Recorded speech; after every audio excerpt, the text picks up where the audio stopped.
spit done gone inside the gutter. Knock off when you open your mouth. Discrimination in entertainment, and you're talking about one Guyana. When the Ministry of Culture keep the big shows, one set of girls and banner. Cause I done fed up, you done fed up, he done fed up, she done fed up, we done fed up, the people fed up. You're hiding corruption inside the cup, look how evil set up. The people fed up. Every picture you take and promise you make, everything you do is about clouds.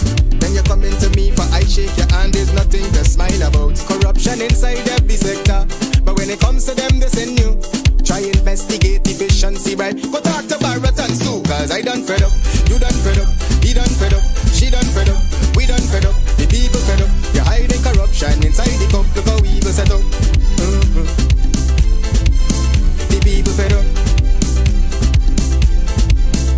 I done fed up on the dirty water, low pressure, want scream and tell somebody. Basement level vibes with another one, straight up blackness. Aye, who tell the truth? Mark Benskop, defend the ghetto youth. Mark Benskop, radio station is the fruit. Mark Benskop, straight up from the root. Mark Benskop, who tell the truth? Mark Benskop, defend the ghetto youth. Mark Benskop, radio station is the fruit. Mark Benskop, straight up from the root. Mark Benskop, I do it for the love, him not do it for no money. Straight up, him attack, educating everybody. Big up my friends and big up my family. Turn on the radio, catch the vibes, it's integrity. Straight up, Benskop stands for unity. One people, one nation, one destiny. Free up the truth in the air, even the blind can see. The deaf can hear, the dumb can talk, the cripple can walk. Boom. Who tell the truth? Mark Benskop, defend the ghetto youth. Mark Benskop, radio station is the fruit. Mark Benskop, straight up from the root. Mark Benskop, who tell the truth? Mark Benskop, defend the ghetto youth. Mark Benskop, radio station is the fruit. Mark Benskop, straight up from the root. Mark Benskop, we have to gather wrong, grab a seat and sit down, pay attention. Education, liberation, we have to stand strong.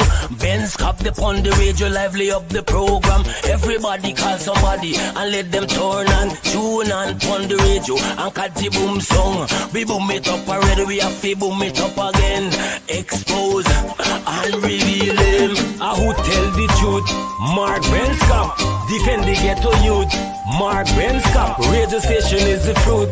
Mark Benskop, straight up from the root. Mark Benskop, who tell the truth? Mark Benskop, defend the ghetto youth.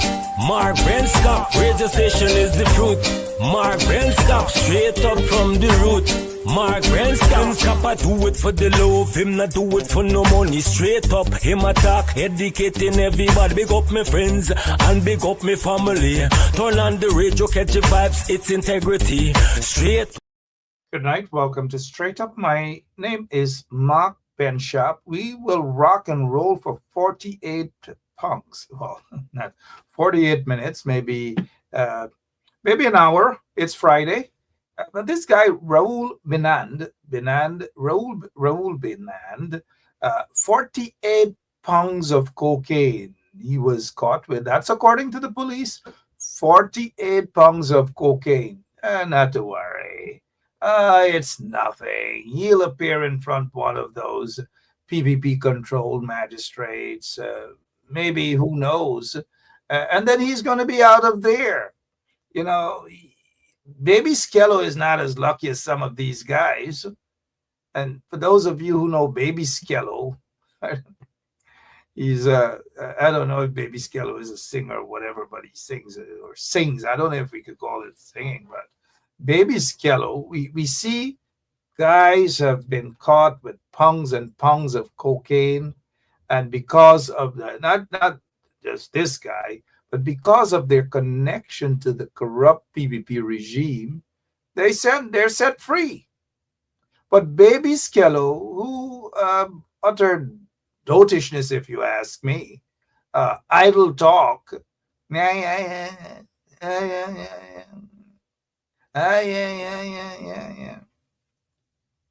Yeah, baby Skello. Come, girl, drink some water. If you want water, eat some orange. If you want orange, eat banana. Baby Skello. I don't know. Everybody's singing in Guyana. Tom Anderson is with us tonight. We might as well ask Tom Anderson to sing a song. His song might be, yeah, Mark. Hey, Judeo, Judeo, Judeo. And so I don't know what's happening in it. You remand somebody. I mean, look, uh, there's no justification in that sending baby Skello to jail for dotishness. Might as well send Francine Cruz to jail for allegedly stealing bingo money. Might as well send uh, Jack Dare to jail for stealing money. Might as well send those Pacus to jail. But dotishness, babe. Look, now I don't condone what baby Skello, right? And you mock other religions and so forth. You know, you must have some sort of decorum, some sort of decency. You don't do that. Don't do people's religion. It's not a good thing. So don't get me wrong. But there is no justification for remanding him to prison. None whatsoever. None. Absolutely none. And look who came to his defense. Let me see if you guys have been watching and reading the news. I hope he has a competent lawyer. And in fact, if I can get in touch with one of those lawyers, some lawyers are going to be afraid to take this case. You know, some lawyers are going to be afraid to take this case. But I hope that he has a competent, and that word competent these days, they got a few competent lawyers in Guyana and properly trained lawyers in Guyana who can get the job done. Trust me. You know what I mean? So they can get the job done. And so let's get Tom Anderson is with us. And you guys know there's a big endorsement for the AFC. In case you guys haven't seen it, it's already out. A huge endorsement for the AFC. Huge endorsement. The AFC has got some sort of luck, you know. I don't know where they're getting that luck from. But I am pleased with this endorsement. Don't get me wrong. I don't want you guys to get me wrong. I am pleased with this endorsement. Clement Lohi, whatever his name is, I don't endorsed the AFC today, just around 3 o'clock this afternoon. Clement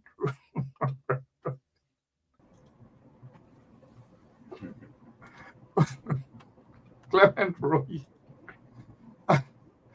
Man, I don't know what's going on with the AFC and these guys in the opposition. 1 minute they don't want the coalition, next minute they want the coalition, 1 minute they don't want a coalition. So Clement Rohi says, hey, guess what? He's going to throw his hat in the race. And Clement Rohi is fighting up to be the consensus candidate. Clement Rohi, there goes. Hey, guys, how are you doing? It's Friday. Tom Anderson, good night. How are you, sir? Good night, good night. Free baby Skello. Free baby Skello. This is wrong. This is not right. Thank you for having me on tonight. Free baby Skello, please. Tom, for some reason, I don't know. We gotta keep checking. We gotta check your birth certificate, man. Now, what is your take? What is your take on baby Skello and the sending him to jail over that dotishness, as we would say in Guyana, the stupidness he's saying about the people's religion? Is it justified? Yeah, I mean, you know, we're you know, it's the same old. It's funny how so much changes, but everything stays the same.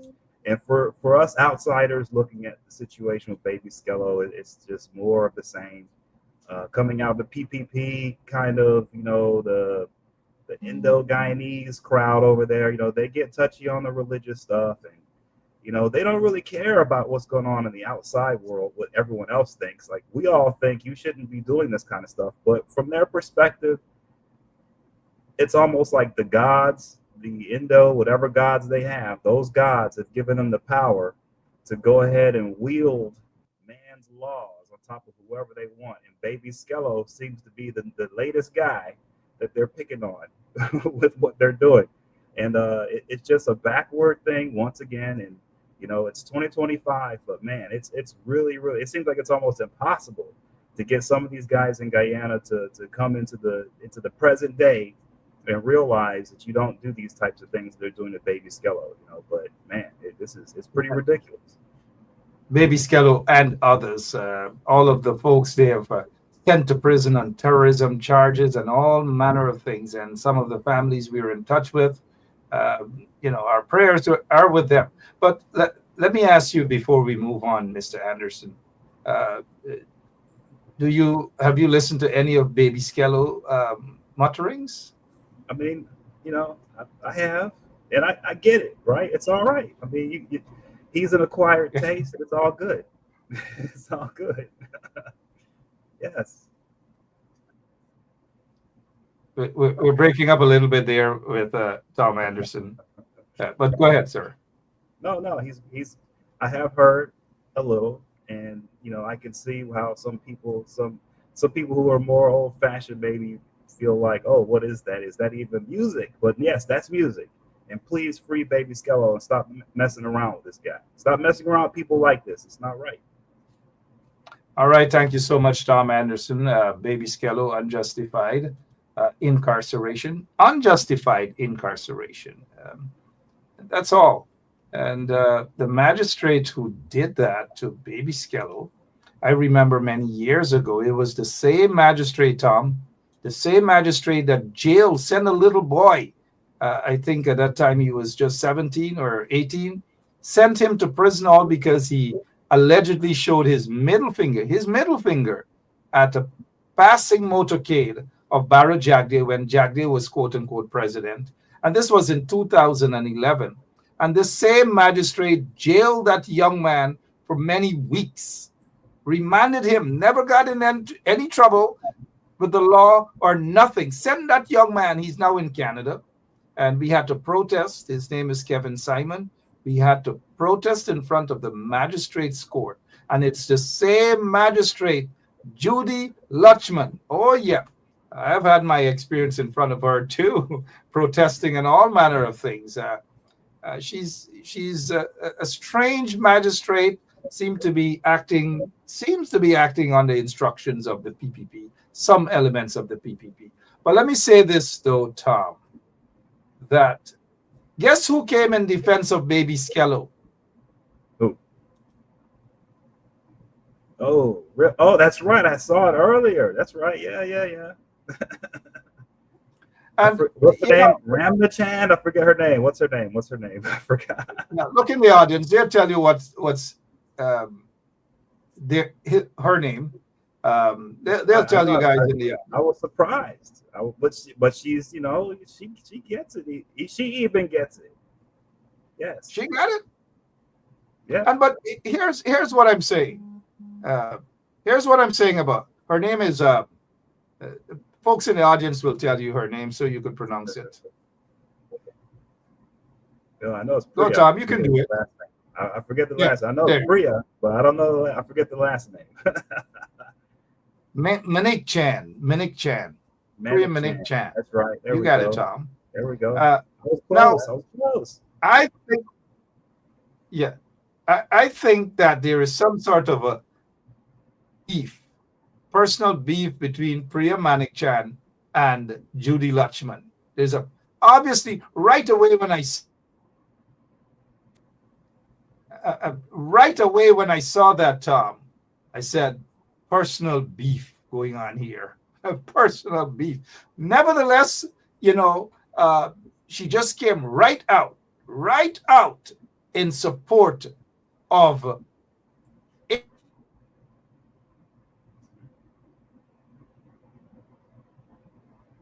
sure what's happening with our internet, but she came out in support of Baby Skello. She's saying that is wrong. Oh yeah, Priya Man. I'm wondering now if the opposition can go after Priya Manik Chan and have her walk over to the opposition bench. Let her endorse the opposition, because it appears to me that Priya Manikchan is tired of the PPP regime.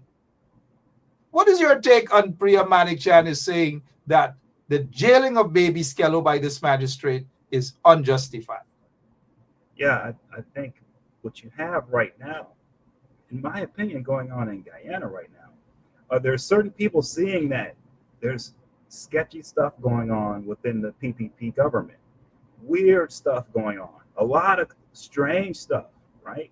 You look at the Adriana Young case, and so what's happening is I think people who are a little smarter politically, like Priya, she is pretty. I'm telling, I've seen her a little. She's pretty smart politically. Okay, the ones who are smarter politically are saying, "Hey, I need to publicly show the country that I'm not good with what's going on within the PPP right now with some of this crazy stuff."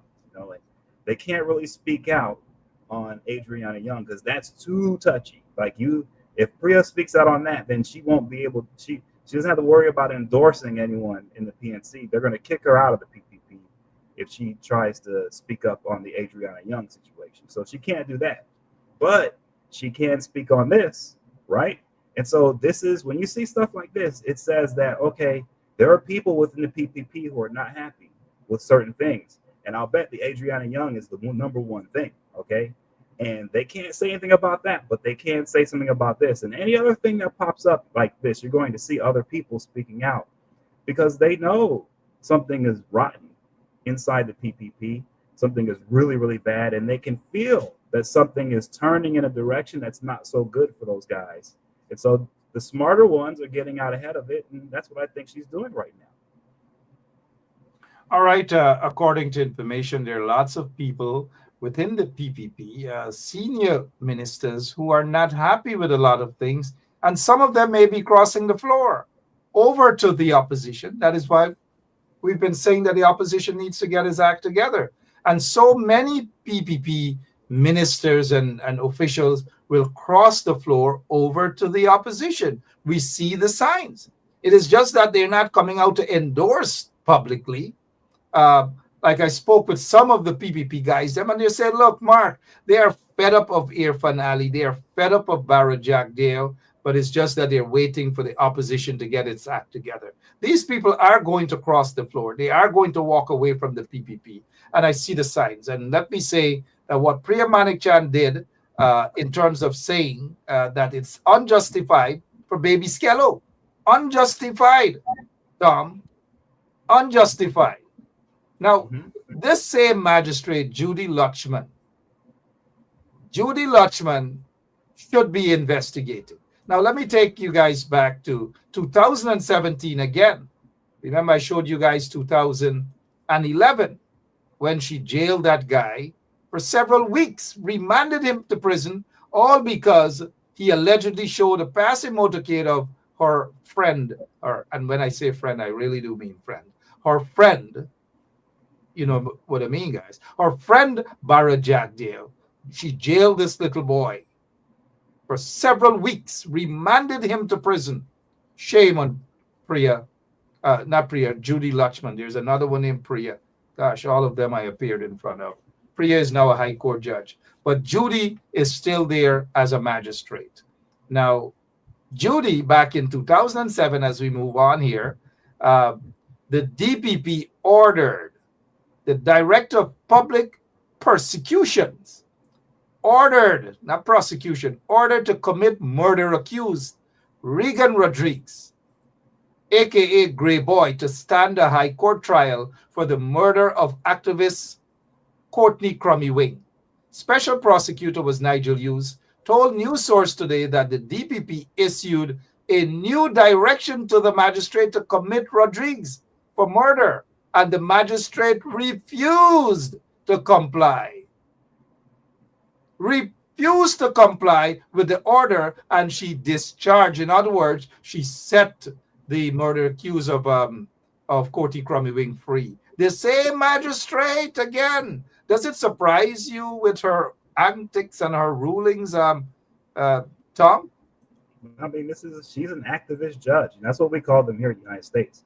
Our activist judges that use their position to basically write the law. Or if they're not writing the law, then they are executing the law as if they are the police, or or they're the warden in the jail. She's an activist judge, so with an activist judge, they usually know how to play these games and not get kicked out of their magistrate position, or whatever position that they hold, right? So it's going to be hard dealing with this woman, because she's been at this for a very long time. And, and now baby Skello is her latest victim. And it doesn't seem like she's going to let him go. Like, if it were up to her, it seems like she would put him in jail for life in prison for baby Skello, because, that's how she rolls. This lady, this activist judge is something else, man. She is something else. Judy Latchman. She is off the chain. She is one of the most out of control judges in the world right now, basically, in my opinion. I mean, that's what we're looking at with her. It's pretty amazing, actually. Judy Latchman, all eyes are on you, and thank you so much, Tom, for pointing us that out. She's a PPP activist magistrate, and what she has done to baby Skello is just the latest of so many bad rulings. And those in the opposition, those good lawyers, trained lawyers, they still have some well-trained lawyers, properly trained lawyers in the opposition, can take her to task and write to the Judicial Service Commission and express their dissatisfaction with her.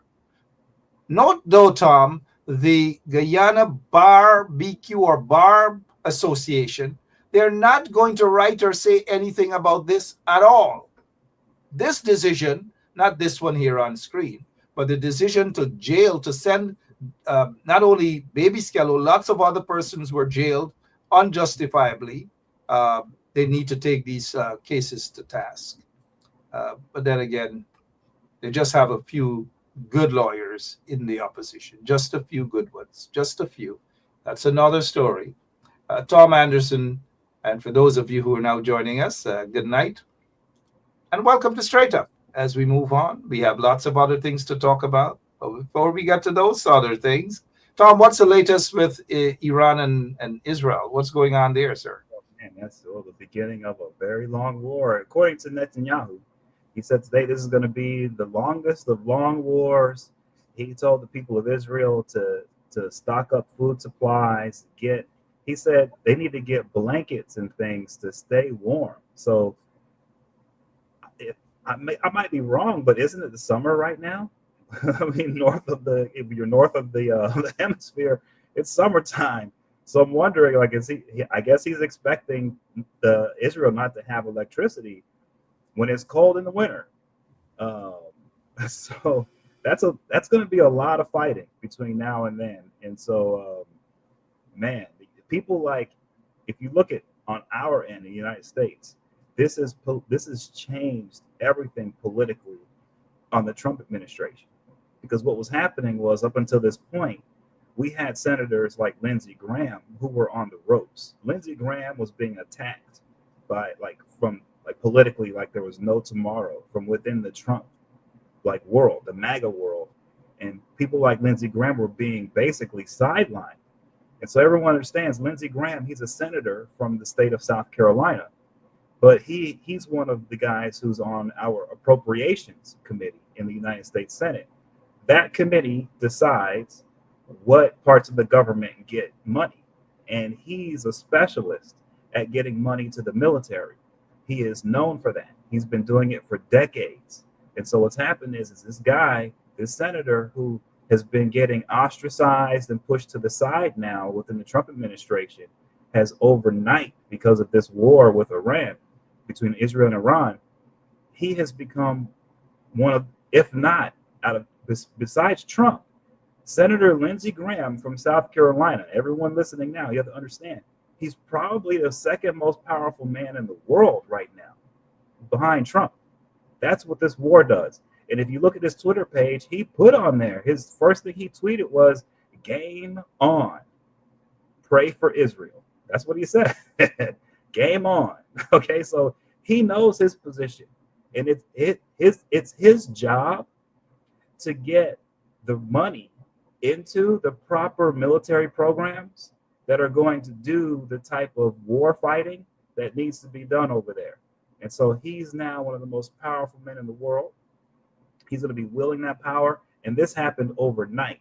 And the reason why this is a big deal is because he's a part of the Republican Party that is in opposition to a lot of the Trump people. So this is going to cause another political earthquake within Trump world. And they've already had a bunch. So this is going to destabilize this president's administration even further. And they're going to have right now, I think, an all-out war in the United States Senate, because Lindsey Graham is going to want billions and billions and billions of dollars. And there are a lot of Trump people who don't want to cough up that kind of cash for fighting wars. Lindsey Graham wants that money. He wants it yesterday. So this is going to be interesting seeing this, because this is going to cause real problems in Trump world. And the ramifications are going to be international on this. So this is a big deal, what's happening right now. A big deal. I noticed the State Department issued a swift reaction after the bombing of the Iranian site, that the Americans have, that America has absolutely nothing, had absolutely nothing to do with that. No. We had absolutely nothing to do with that. What's your take on that, sir? Did it come as a surprise? Well, that's like I say. So Trump has a big problem. Politically, he's been depending upon a political base that doesn't want any war at all, period, anywhere, number one. But number two, they especially don't want us supporting Israel, because that base that Trump has, that political base, no one wants to say it, but I'll say it on the show tonight. They're racist. That's what it is. They are racist. Everyone knows that. No. Not the entire Republican Party is not racist against Jews. Lindsey Graham loves Israel. There are a bunch of Republicans who love Israel. They are not racist against Jews. Trump has been relying, though, lately on the racists specifically. That's been his pillar of support specifically lately. And that's why you see him pushing hard with all the immigration stuff, all the deportations. Because the more you see on the news of them dragging children out of graduations, dragging people out of work sites, dragging parents, mothers from schools, picking up their kids to throw them in jail, to deport them, the more you see that, the more Trump's support gets strength within him, within his group. Those racists get stronger. But the problem is, this war now hurts those guys.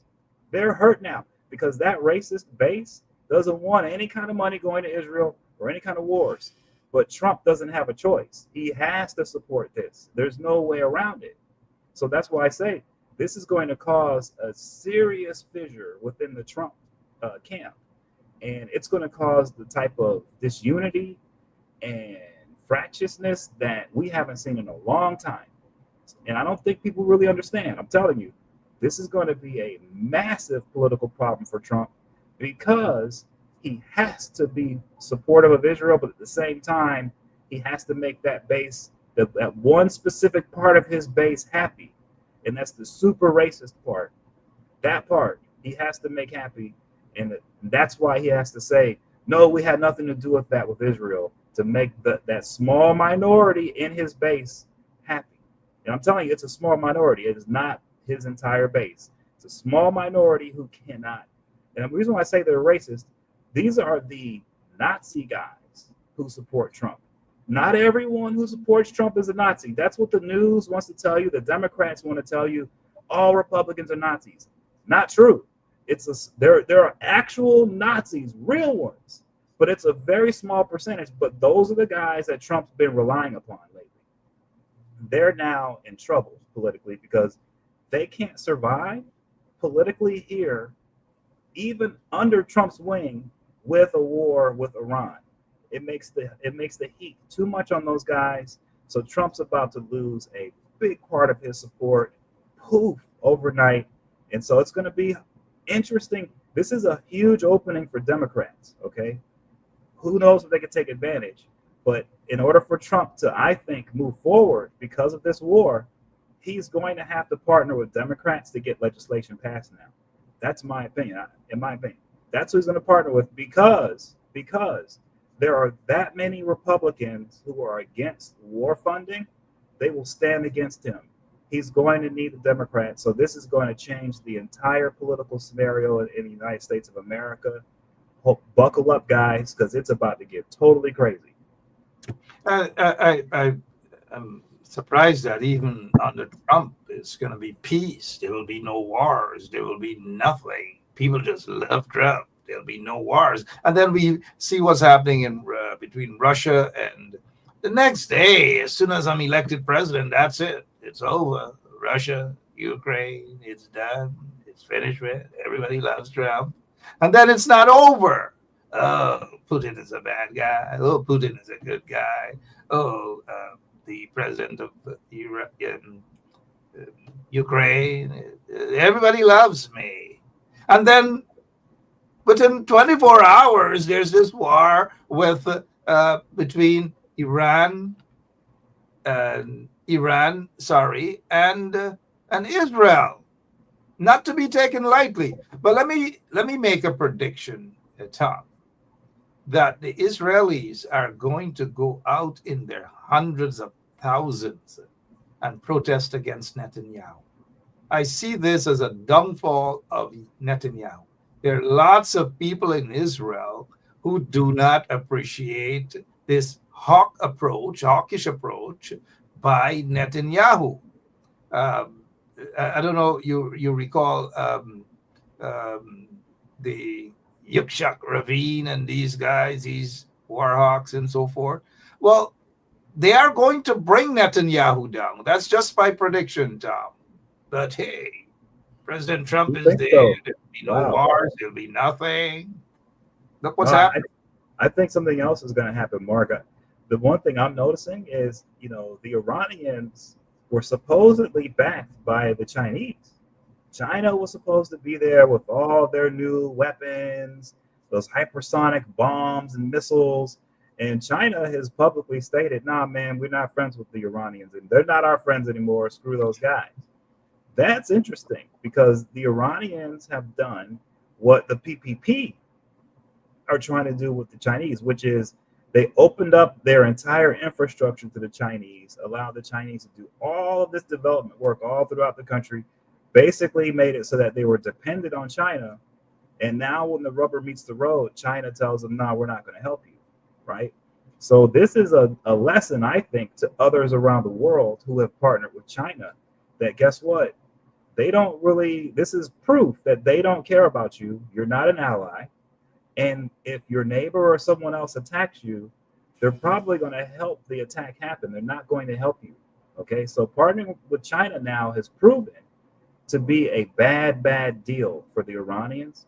And I think many more countries are going to look at this and say, it's not a good idea to partner with these guys because if there's a fight, they're going to abandon you the way they did the Iranians. So that's the other fallout from this that I think is huge and something that people need to watch because that's going to affect Guyana.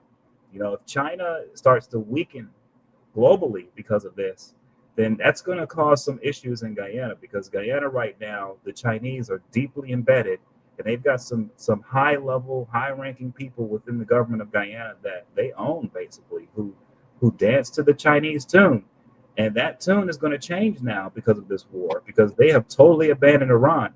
And that also, I'm telling you, I question now, for those in Guyana who have partnered with the Chinese, look at what they've done. Are they really good partners? Look what they're doing to the Iranians, totally abandon them. And they're talking trash about them now, too.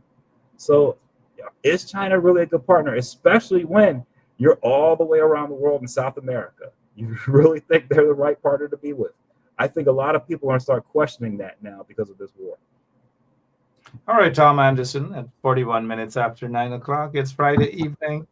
Tom, let's switch it back to Guyana because, as Trump says, there'll be no war, there'll be peace. Everybody's afraid of him. And keep an eye on that rocket man in North Korea. He's going to start acting up soon. So you have Ukraine and Russia, you have Iran and Israel, and then recently you had Pakistan and India, and then Rocket Man may try something now with South Korea, and everybody is going to be at peace with Trump. Let's go to Guyana now. I want you to listen to this tape from a guy who admitted that he's a death squad. He was part of a death squad, part of a PPP-controlled and police-controlled death squad. His name is Sean Hines, as we prepare for elections in Guyana. No, I can't take that. I can't live with that. I could only take with me on why responsible. Me responsible for nothing. Me ain't got nothing to do with that. What are you responsible for? What are I responsible for? Years ago, they said I was in some killing squad. I can't deny that. I would not sit here and deny that. If I wasn't a part of killing squad, this country wouldn't have got law and order and stuff to come to some thing, because they were Sean Brown and Dale Moore and what these people name? Chip Teeth and all these guys who used to. Are we talking about the same Phantom squad? We talking about the Phantom and Dead Squad is two different squads, you know. I don't know. People get it mixed up. There's a Phantom and there was a Dead Squad. A Phantom, I understand it.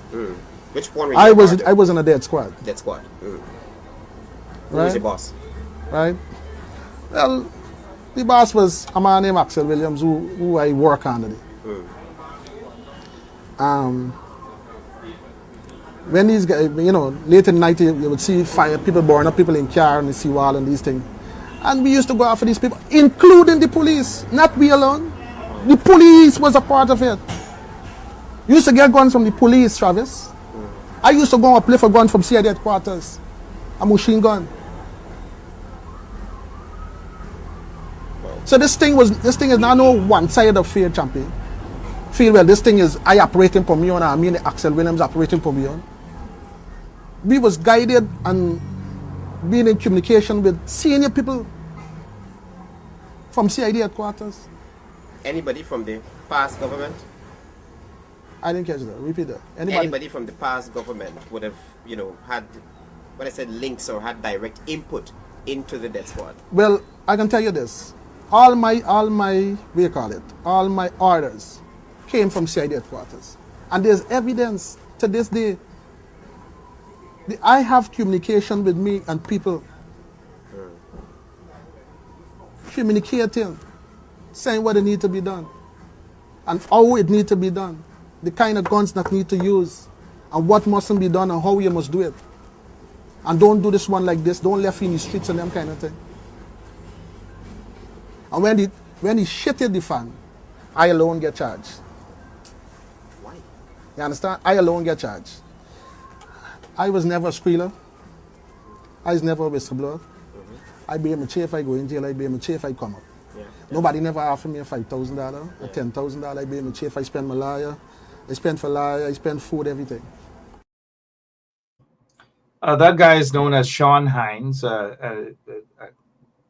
He's admitted that he used to kill from senior members of the Guyana Police Force. He was attached to a death squad controlled by a PPP government minister under Jack Dale's presidency and so forth and so on. This was a few years ago. The PPP is still the same. What is your thought? What are your thoughts as an quote unquote outsider looking in, especially at that statement? Yeah, well, he's describing as a role that we have here in law enforcement in the United States, and it's called a CI, a confidential informant. And people who have heard rap music, they'll talk about a CI, right, in a rap song.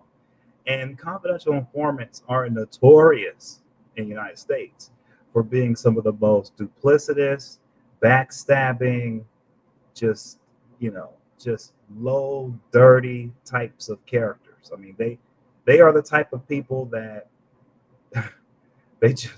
people just write books about how low character these people are. And so he's admitting to being Guyana's version of a confidential informant, a CI. And what happens is these individuals get taken advantage of from law enforcement. But sometimes, and this is the case here, I think sometimes the confidential informants end up bossing law enforcement. Because what happens is when law enforcement send these guys out sometimes to commit crimes, the crimes that are committed put the person in law enforcement more on the hook than the confidential informant. And when that happens, now the confidential informant has basically blackmail information on the law enforcement individual for the law that was broken. And if anyone were to find out, that law enforcement person is going to go to jail. And so when that happens, these confidential informants flip the script on law enforcement and they become the bosses. They start to tell the law enforcement what to do.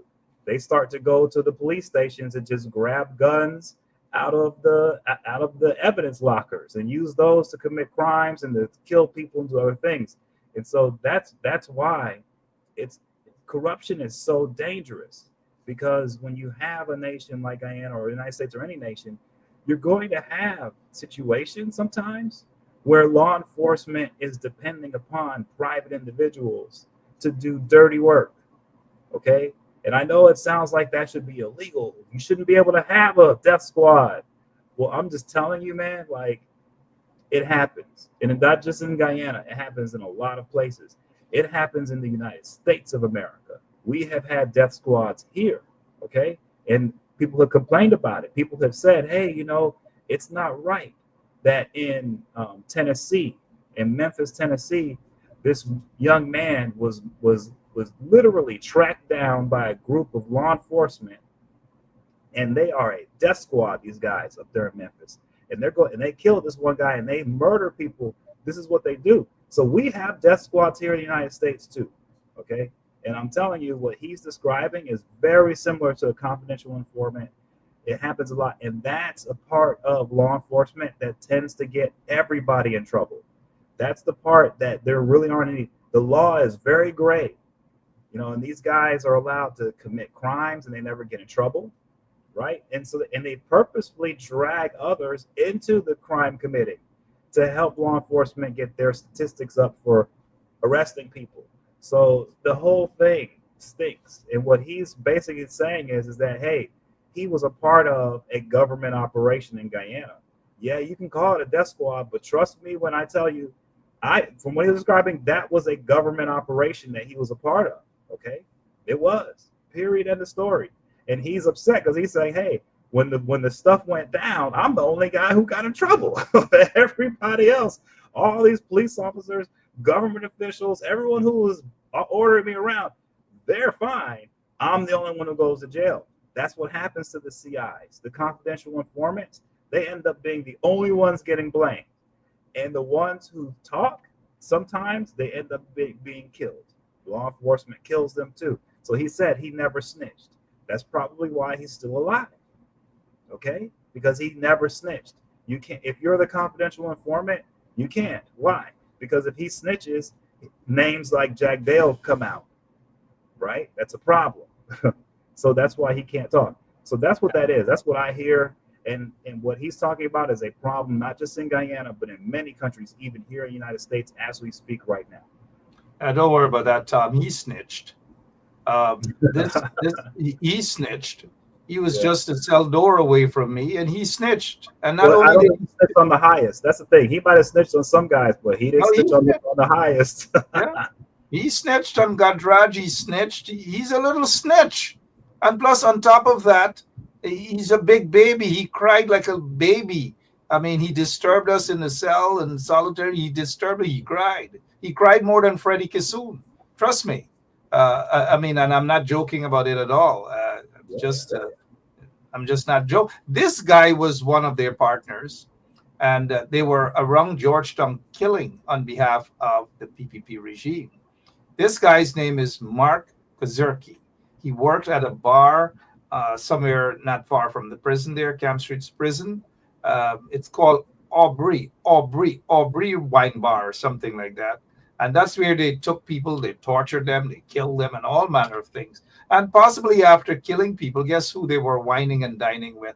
The same guy, Mark Kazurki, right there with that AK-47 or whatever it is, went and there he is in that white golf shirt or whatever it is, hugging up all those men, hugging up Jack Dale. There goes Jack Dale, the death squad individual, and right there.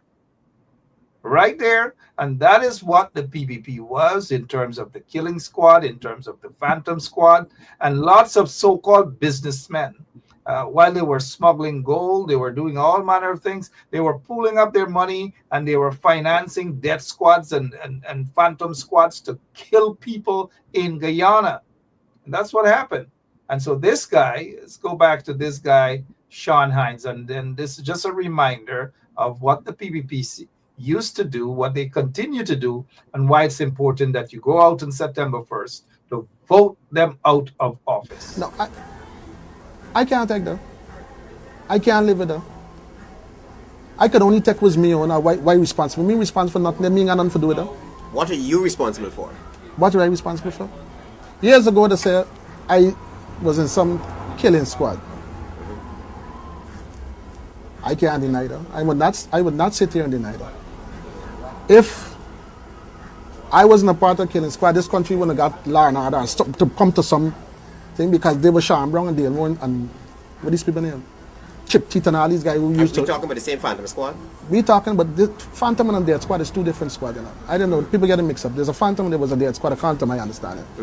Which one were you I was in a Dead Squad. Dead Squad. Who Right? was your boss? Right?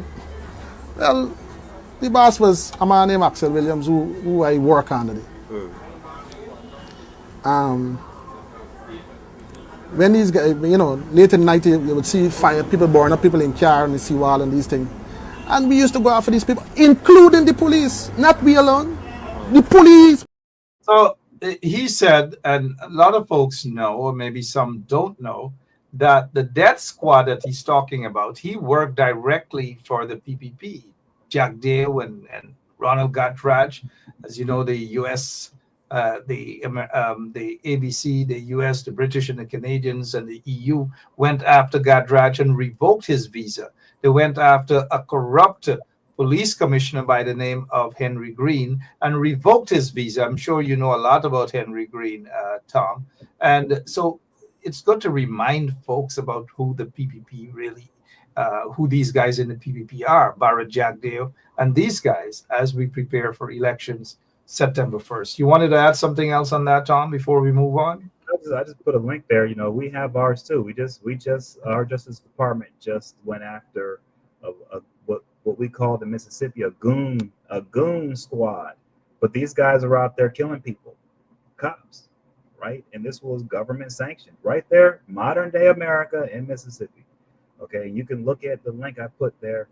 They tortured a couple of gentlemen, shot one of the men in the face, blew a hole through his face, did all types of really bad things to him, put things inside of holes in his bodies that didn't belong, all kinds of really horrible things. And this is happening right in the United States. And that's just one example. We have many examples here. So this is a problem internationally. What you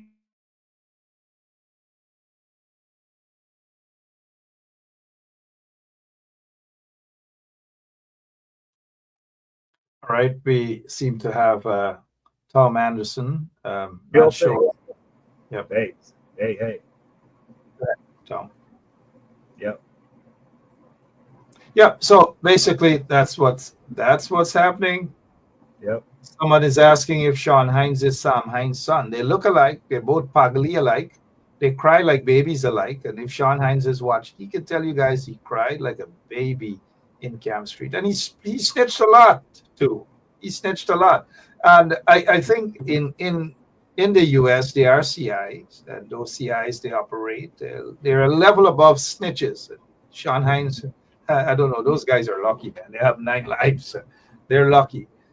Tom Anderson, as we look at the time as well, what's your take as you look into this situation with Adriana Young, the family, the parents, relatives, and thousands of supporters are still crying out for justice. Nothing seems to be, happening in terms of justice. The government of Guyana, Irfan Ali, nobody seems to care about ensuring that this family gets justice. What is your take as you look into the situation? Well, the one thing, there's a saying here in the United States, talk about the situation where the dog didn't bark. And I'll give you an example. So, and I said this before on the show. Let's say some guy calls the police and he says, "Oh, my house was robbed," and the police come to investigate. And they ask the neighbors. They go, "Hey, did you hear the dog bark last night at all?" And the neighbors go, "Nah." And the guy in his house has this big, German Shepherd dog. And so the question is, the police ask, "Well, if you really got robbed, then why didn't the dog bark?" Like that's impossible, right? And so that's the clue that lets you know, okay, he was robbed, but he had to have been robbed by someone that the dog knew. That's why the dog didn't bark, right? And so I look at this Adriana Young situation, and I look at politically, who isn't speaking on it, who's quiet on it, who has a big voice right now politically, who many in the country are now excited to want to get behind for president, but there really isn't much coming from this person as far as leadership goes on Adriana Young. I look at that and I say to myself, well, why is that? Why, if you're so popular and you want to run for president and everyone loves you so much and you're a man of the people, what's going on with Adriana Young? Out of that guy's camp, you don't really hear much. And that's why I think things aren't moving, because the people with the big names that everybody wants to say that they like so much, and they think that's the solution. We need this guy to be president. He'll fix it all. Well, that's the guy who doesn't ever speak on Adriana Young and who isn't doing anything to help put pressure on the PPP to bring justice to the situation. Why doesn't that person should be speaking about this all day, every day. Use the position you have for something good. But I look at the situation, I say, well, he isn't doing much on this, not much at all. And I scratch my head and I wonder, it's like the dog that didn't bark. Why? Right? And so that's the question I'm wondering, I'm asking myself. Maybe it's some type of political strategy. I don't know. But I'm watching that person in specific the most, because that's the person who's supposed to be the voice of the people. That's the person who everyone's saying is all of that. He's going to bring all the justice. Well, where is it? Bring it now. Let's hear it now. I don't hear it. So that's telling me a lot. And until I hear it, I'll continue to sit back and say, yeah, this person might seem like a good candidate, but when you really look at what matters, no, not a good candidate. Not on what matters. Adriana Young matters. Let's hear some talk about that. Until then, I think the guy's a fraud when it comes to running for president, in my opinion. But we will see. Time will tell.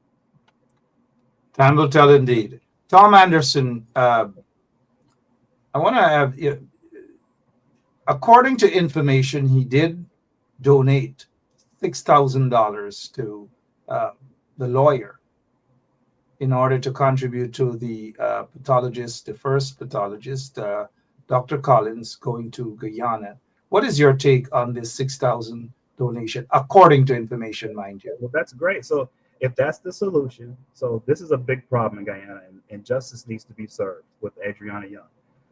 So his solution is to give money. So I say the same thing when it comes to politics. If the PPP should not be in charge anymore and he needs to be president, or someone else needs to be president, then why run for president? Why not just give money? If that's the solution is money, just give some money. Why are you running for president? See, that's what I'm saying. When it comes to this, when it comes to Adriana Young, yes, money's needed, but from someone who has a platform that people listen to, who can bring pressure, political pressure to the situation that very few people can do, that's what's needed. Not money, not money. What's needed is his political pressure on the situation. But that's not happening. Instead, here's some cash, and everyone's supposed to believe, okay, because this guy who's almost a billionaire gives $6,000 in cash, oh, that fixes it.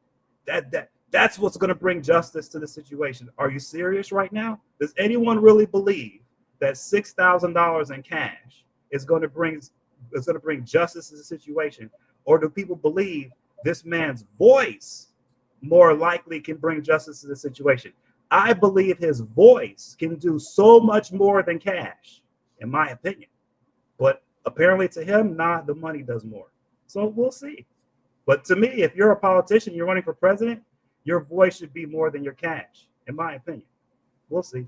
How dangerous is this sort of, because the OFAC sanction speaks of what can get people in trouble, and even gifting a 6,000 US dollars can possibly, based on what I understand OFAC sanctions to be. But what is your take, Tom, on this 6,000 US? Yeah, I don't think our government is going to sanction Adriana's family because No, he, not the family, because the family was not did not. or even the attorney, I don't think our government's going to sanction some attorney who got $6,000 cash from the Bahamas. Not for this. No, we're not. That's not what sanctions are for. What sanctions are for is to stop the Mohammeds from continuing to smuggle gold out of the country. This doesn't help promote that, so I don't think we're going to pay attention to this at all. Absolutely. All right. As we look at the time, indeed, it's very ticklish what's happening, and people have to be extra careful. I repeat, people have to be extra careful. At some point in time, the real opposition parties, real political leaders, people who have, I believe, for the most part, your best interest at heart, and they're not trying to protect themselves. They're trying to protect the country, not themselves. And those are individuals you have to ensure that you lend your support to, people who have been there for you for a long time, not those who just popped up to save themselves. Tom, whoever this person is, messaged me today. And again, we have these lawsuits threatening me again. Another one. First, we heard about Darren Wade and his silly I'll sue you. To hell with Darren Wade and his nonsense. He'll grow up someday. No personal feelings, but he'll grow up someday. This person said to me, Tom, and I'll read it so our listeners can understand, and I'll get your take on it. This person, whoever she is, I'm kindly asking you to please do research and claims prior to having people like Angie and Amicia, that's the mother and the cousin of Adriana Young, that is, sorry, coming on your show to make false allegations against me in regards to commenting GoFundMe money of $50,000, whatever the heck she's trying to say. I have reached out to GoFundMe to obtain a full account. That's what she's saying. Review showing any money I collected for Adriana Young, and I will come back her and provide you with this. And I strongly suggest you check my TikTok or whatever the heck page out, whatever, I don't know what she's trying to say, and stop this practice. I'm going to seek legal actions against anyone and everyone scandaling my name on any social platform. I will leave no stone unturned. Thank you. Her name is Angela, spelled with 2 N's. And she apparently, or he, or whoever this person is, set up a fake GoFundMe account, didn't consult with the family, pretended as though she's a relative of the family, and she is raising money on behalf of the family. Yet she's threatening legal action. What is your take on all this nonsense, Tom? Sorry that I'm bringing you into it. Yeah, no. I mean, you have to remember, too, here in the United States, everybody's innocent until proven guilty. So, if she's being accused of a crime and it's an allegation, an allegation is an allegation. People can allege things, and if it's their opinion, it's their opinion. From what I've seen on your show, I've seen people give their opinions. I've seen people state what they've witnessed, what they think that they've seen. I haven't seen anyone flat out, say, I've never even heard of this person. And I've never heard anyone on your show come on and single this person out to say that they committed crimes and anything. No. The mother, sorry, Tom, the mother and other relatives are saying they do not know this person at all. That's what I'm saying. That's what I'm telling you. So this person's claim that they've been slandered on your show or whatever, no one even knows who the person is. So I know they haven't been slandered on your show. So all I'm saying to you is yeah, they can throw threats out there, but from what it seems like to me, You know, when people throw threats out there like that and nothing has really happened and no one even knows who they are, and it seems like money is going missing, that tends to be time for an investigation to open up, right? So I would just say this to the family, you know, and to people who are looking at this thing: the money thing is a terrible situation. There are many, many people online, and this person may or may not be someone who's stealing money, but there are many people out there who steal off of different causes, and it happens. It's quite prolific. Okay, it's quite prolific, and so they shouldn't get too frustrated because it happens. Now, people need to be smart. Okay, you just can't go online and start just donating money to anyone, and you have to understand, if you give money to someone that you have no idea who they are, and it turns out that it was a scam or something, well, that's what's going to happen if you don't know who you're giving your money to. So I would just tell people to be vigilant. It looks like a lot of money has been stolen out of this tragedy with Adriana Young. So people need to be vigilant, be smart, and spread the word. If you come across a scam, tell your friends and family, hey, be careful, this is a scam on this, you know, and report it. By the way, you can report these things. So if you see a scam or you think it's a scam, report it as well. So that's what I would do. And I would just say to the family not to worry about this type of stuff. Leave it in the hands of their attorneys and law enforcement. To get frustrated over it, it's not worth it, and they can't control it because it's a big deal for the scammers. Like, they're going to continue to try to scam, and it's like whack-a-mole. The family's not going to get anywhere in stopping it because people are going to do it regardless. So I would just encourage everyone to kind of ignore this stuff, leave it alone, but be very smart and be very aware of who you're donating money to, because there are a lot of scams out there right now. Absolutely. Thank you, Tom. Be very smart, be vigilant. Lots of fraudsters out there.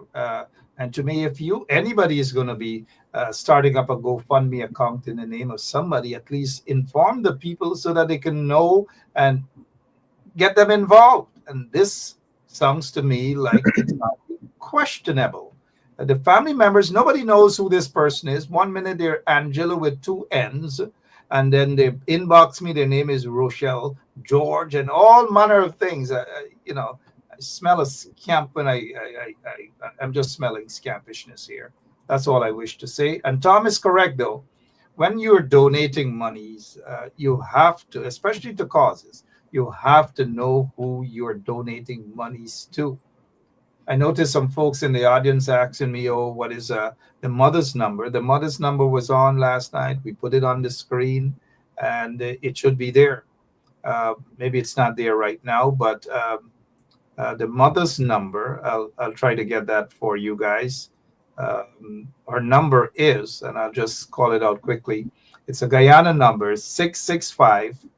That's 665 665 5248.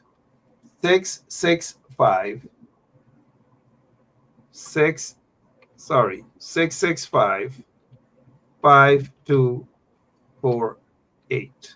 665 5248. We just have it on the screen there. Maybe Francine Cruz has something. Bingo money.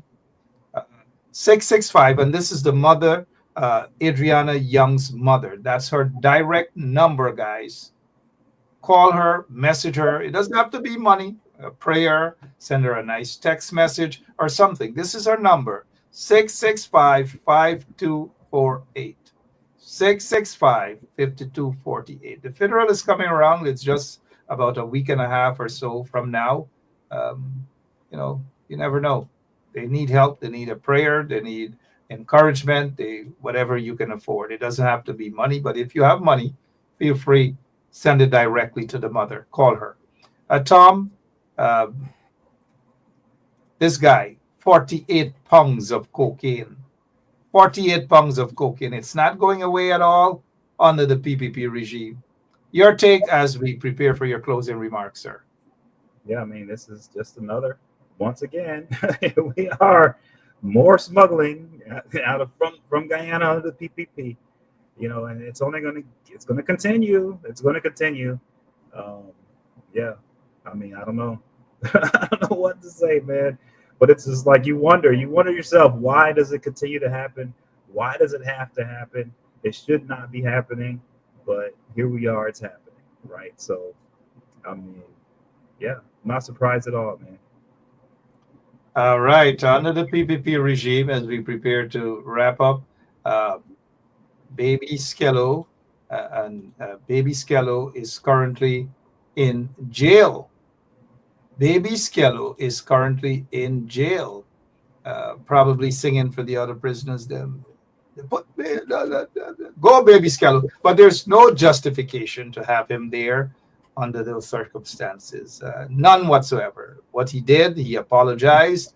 But another thing, do not cuss out people's religion. Allow people to practice their God. You practice your God. You pray, if you believe in a God. But don't cuss out people and their gods, guy. Come on. Let the Hindus be the Hindus. Let the Muslims be the Muslims. Let the Christians, the Rastafarian. You be who you are. That's all. You don't cuss out. And it was wrong what he did. We all accept that. He accepted that. He apologized as well, even though he came up with some frivolous excuses. But to remand him. And on top of that, there are at least close to 100 other persons on so-called terrorism charges, compliments of a corrupt PPP regime. Free those individuals as well. Tom, your closing remarks is Guyana prepare for elections on September 1st. Your closing. Yeah. remarks. My book, Gold Bar Bob, Downfall of the Most Corrupt U.S. Senator, that's going to be coming out in September, so you guys can pre-order that. More and more, when the more I read my book and I look at some of the stuff that's in there, some of the stuff that the senator was involved in, dealing with the Caribbean, dealing with Guyana, dealing with South America, more and more you can see that America was asleep at the wheel and we were not involved in a productive way in the lives of people in the Caribbean or Central and South America for a few decades now. Okay, and that was under the leadership of a guy like Bob Menendez, guys like him, the Clintons. Okay, very, very had a heavy hand in Haiti. Like we put billions of dollars into Haiti after the earthquake, and the Clintons oversaw that, and all that money disappeared. They still haven't been brought to account on that, right? And so we have this history here in the United States over the past few decades of basically fleecing the region that you guys are in, ignoring the region, allowing the Chinese to get in and do corrupt things, corrupt your politicians. And the reason why I say allow is because this is our backyard, and we know that when China comes into town, they're not trying to set up a situation that's beneficial to our entire region and our backyard and our neighbors. China's trying to set up a situation where they can get as much as possible for as little as possible, and they don't give a damn how that affects anybody politically, okay? And so we allowed that to be for decades now under guys like Bob Menendez. And so when I wrote the book, as I wrote the book, and I started to say, this corruption thing that we have a problem with with our elected officials, no matter what country you're in, it's the thing that leads to the most weakness. And I think what's happened is people like Trump have made it seem like corruption is strength, that breaking the law, being outside of the law, being above the law proves that you're strong. But actually, it's not true. But more and more people are buying into that because they see Trump as president, they see he's having success, and they're like, hey, you know what? Being corrupt is the strong thing. That's the manly thing to do, is to be a cheater and to stab people in the back and to do dastardly things to people at every chance you get. It really, that's not how it should be. And as a matter of fact, you don't win that way, and you don't get stronger that way. And Bob Menendez is proof of that. He's finally going to jail. He'll be going to jail in about a week. He goes to jail. He has a report on the 17th. So he's finally going to jail, even though it seemed like he never would. It finally came back on him. And that's for everyone, I believe. And so even here, when it comes to Guyana, when you look at certain candidates who are running for president, and they are facing situations like smuggling and stuff like that, and they have never come clean. They've never told the people of Guyana what really happened. They've never really exposed the other people that they were in cahoots with in the corruption that has basically woven itself into your society to the point now where your government and your entire society is very, very weak because of the corruption, because there's so much of it and it's so interwoven in there. And so what I'm saying is yes, our corruption in the United States made us be asleep at the wheel while you guys, your government officials, were getting corrupted by outsiders, by people on the inside. We were never around. We never helped. So now we're around, and we're around now, but we are still having our own corruption problems. And so what we're finding now is we're coming in as sort of a corrupt America, and we're trying to set the record straight now after decades of malfeasance and not doing right by you guys and others in the region. And I just think we're coming at it wrong. So with that said, I'm hoping, right? I'm hoping that these elections in Guyana can bring a spotlight that the American public can see.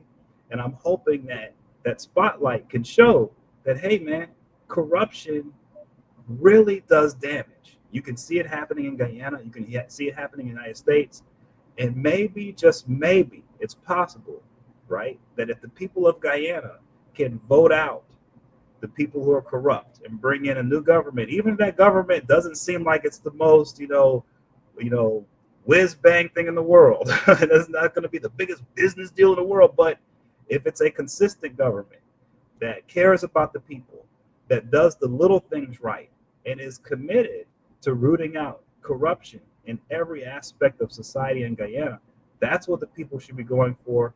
That's what the vote should be about. And the people of Guyana can do it and lead the way. I think there can be a domino effect, and other countries can do the same, including ours. We can actually take the lead. We can actually follow you guys a little bit. You guys can show the way with your elections and just show us, hey, ignore the corruption, turn from the corruption, go with the tried and true way with the people who are truly for Guyana, right? Truly for the people. That's who you should be voting for, and that's what I'm looking at, and that's what I'm hoping for. So, yeah, that's my final statement, man. That's what I'm looking at, considering everything, especially with writing my book on this really corrupt senator and how it has affected you guys in significant ways, and I see it every day. Thank you so much, Tom. And guys, ensure that you get a copy of Tom's book. We'll talk about that more. We'll show you where to go for it and so forth. And you vote for good people. You don't vote for corrupt individuals who are just about to save themselves. You need to vote for people who are about to save Guyana, to save that country, not themselves. Read between the lines, guy. Lots and lots more we'll be talking and revealing. Hopefully by then there wouldn't be, who knows, extradition requests for quite a few people in Guyana. Let me say goodnight to Rhonda Lane. Tom, your friend Rhonda Lane is in Antigua. She is in... Hazel, yeah. What's up? Lily, what's up? Yeah. Tomorrow...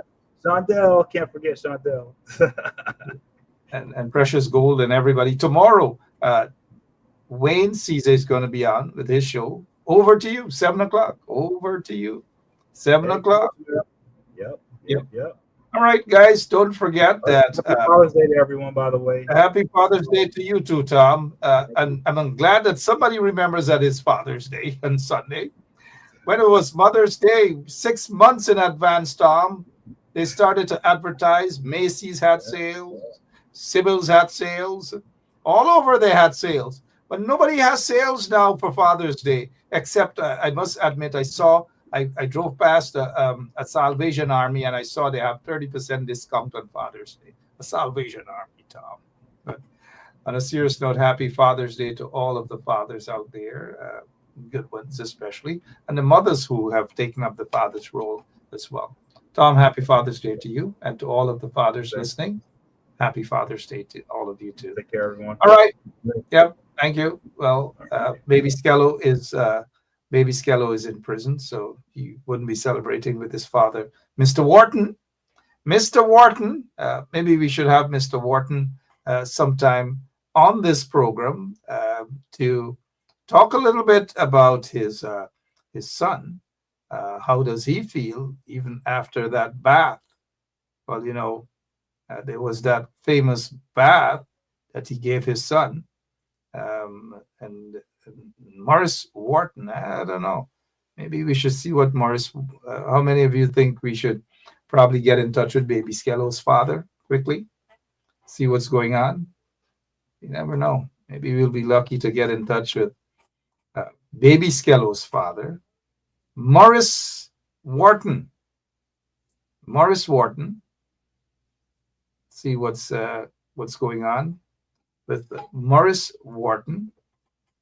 Trying to call him. Probably. Yep.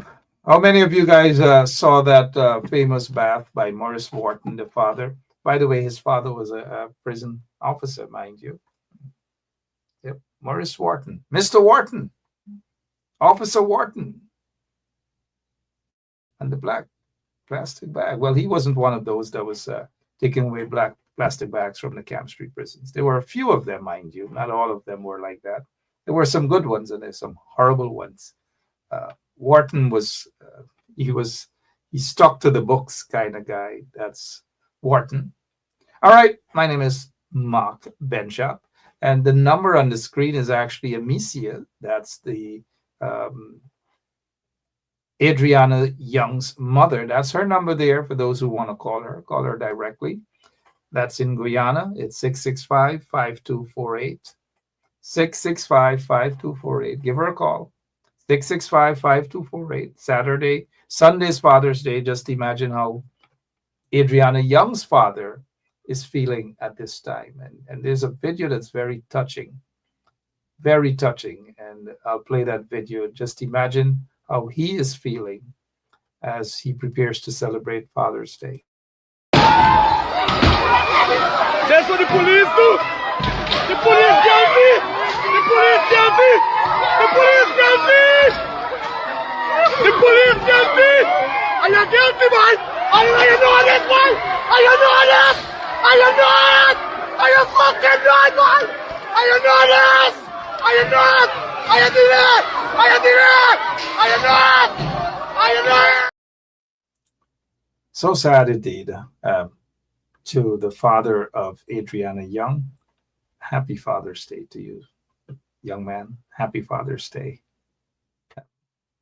So sad indeed. An injustice all around. Should have had proper legal should have had proper legal representation, but all sorts of Jim Cock, bring Ramgoat excuses. We'll touch on that sometime next week. And I'll let you know what happened with Dr. Collins, the pathologist, and what happened and how he's zigzagging on issues. I'll let you know all of that on Monday. The story is not put to rest as yet. We have lots more that will make your bumps raised. Lots of horrible stories behind the scene.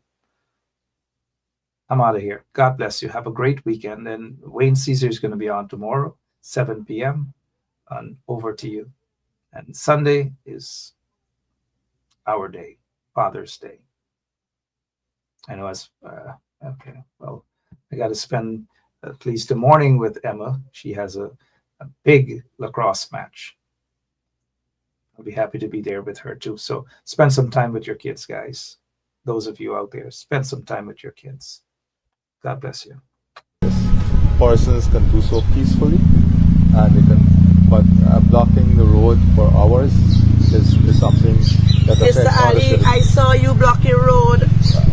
Yes, Mr. Ali. I'm just telling Mr. you. Ali, there are videos with you protesting, you being a scrape and a tug. Mr. Ali, this is not, listen, sometimes we gotta put our position aside. No, this is not position. We gotta put our position aside and place ourselves into people's shoes. You gotta understand, even those persons who were traveling, yes, they were inconvenienced, but they understood the reason. They understood the reason. We understand the inconvenience.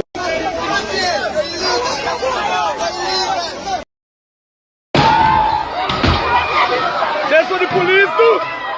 The police got me. The police got me. The police got me. The police got me. Are you guilty, man? Are you know this, man? Are you know this? Are you know it?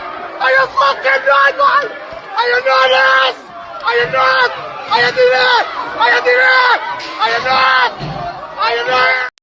Yeah, my name is Jacinty Caldata from City Vietnam, and since 1965 I become a voter, and I always place my X next to the cop, and what they are doing today, I can't take it.